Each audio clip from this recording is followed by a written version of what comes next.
দেখছেন বিকাশ খবর, আমি আপনাদের সঙ্গে সানিজুল হক। মহৎদান, রক্তদান। রক্তদান শুধুমাত্র একটি সামাজিক দায়িত্ব নয়, এটি মানব সেবার অন্যতম শ্রেষ্ঠ দৃষ্টান্ত। দুর্ঘটনা, ক্যান্সার, থ্যালাসেমিয়া, অন্যান্য রোগীদের জন্য রক্ত অপরিহার্য। তাই ঘাটাল মহকুমা জুড়ে বিভিন্ন অনুষ্ঠানকে কেন্দ্র করে প্রতিনিয়ত চলছে স্বেচ্ছায় রক্তদান শিবিরের আয়োজন। এবার আগর আবেশ স্মৃতি কাপ উপলক্ষে পশ্চিম মেদিনীপুর জেলার চন্দ্রকোনা 1 নম্বর ব্লকের পুরসুরির আগর গ্রামে স্বেচ্ছায় রক্তদান শিবিরের আয়োজন করা হয়, যেখানে 55 জন রক্তদাতা স্বেচ্ছায় রক্তদান করেন। তার মধ্যে 15 জন মহিলা এবং 40 জন পুরুষ। অনুষ্ঠানে উপস্থিত ছিলেন সম্মানীয় ঘাটাল মহকুমা শাসক মাননীয় সুমন বিশ্বাস মহোদয় সহ সমাজের বিশিষ্ট ব্যক্তিবর্গ। আপনারা দেখতে পাচ্ছেন সেই ছবি।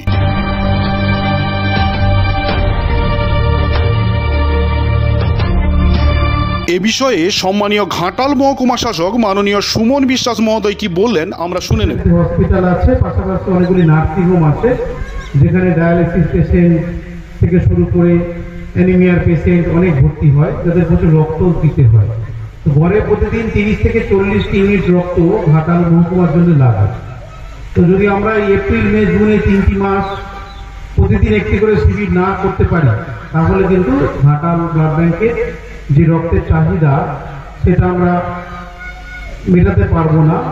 তাহলে যেটা হবে যে ব্লাড ব্যাংকে রক্ত থাকবে না, পেশেন্ট পার্টিকে রক্ত আনতে গেলে ব্লাড ব্যাংক বলতে রক্ত নেই, তখন ডোনার নিয়ে যেতে হবে বাড়ি থেকে। তো এইটা দূর করার জন্য, এটা প্রতিরোধ করার জন্য প্রতিদিন অন্তত একটি করে রক্তদান শিবির করা প্রয়োজন। গ্রীষ্মকালে, শীতকালে রক্তদান শিবির হয়, তখন অভাব থাকে না। ও অনেক খেলা মেলা, বিভিন্ন বার্ষিক অনুষ্ঠান সব শীতকালেই হয় এবং পরিবেশ পরিস্থিতি অনুকূল থাকে। এখন যেমন মাঠে অত রোদ্দুর, মাঠে কাউকে দাঁড়াতে বললে কেউ দাঁড়াতেই পারবে না অনেকক্ষণ, বা দিনের বেলা খেলা হলে খেলাতে প্রচুর কষ্ট হয়। তো সেই কারণে দিবারাত্রি ম্যাচ এখন অনেকটা হচ্ছে অনেক জায়গাতে।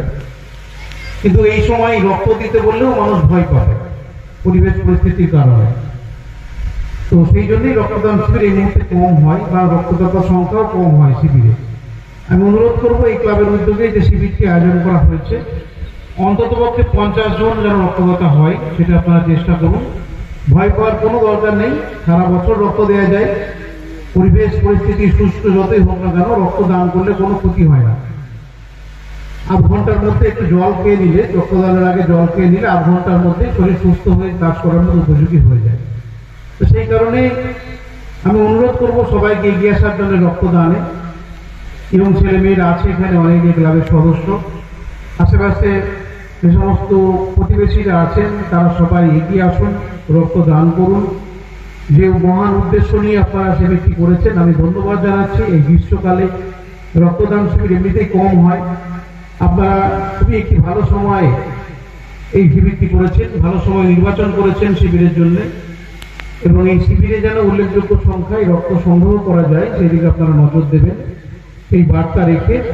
এবং আজকে শুধু রক্তদান শিবির নয়, আপনাদের যে ক্রীড়া প্রতিযোগিতা, সেই ক্রীড়া প্রতিযোগিতা যেন সুষ্ঠুভাবে সম্পন্ন হয়। অনেক দর্শক এই মাঠে একটু পরে আসবে খেলা দেখার জন্য, সেটিও যেন রোমাঞ্চকর হয়, সকলের কাছে গ্রহণযোগ্য হয়ে ওঠে, সেই বার্তা রেখে আজকের শিবিরের এবং আজকের এই ক্রীড়া প্রতিযোগিতার সাফল্য কামনা করে আমার বক্তব্য শেষ করছি। নমস্কার।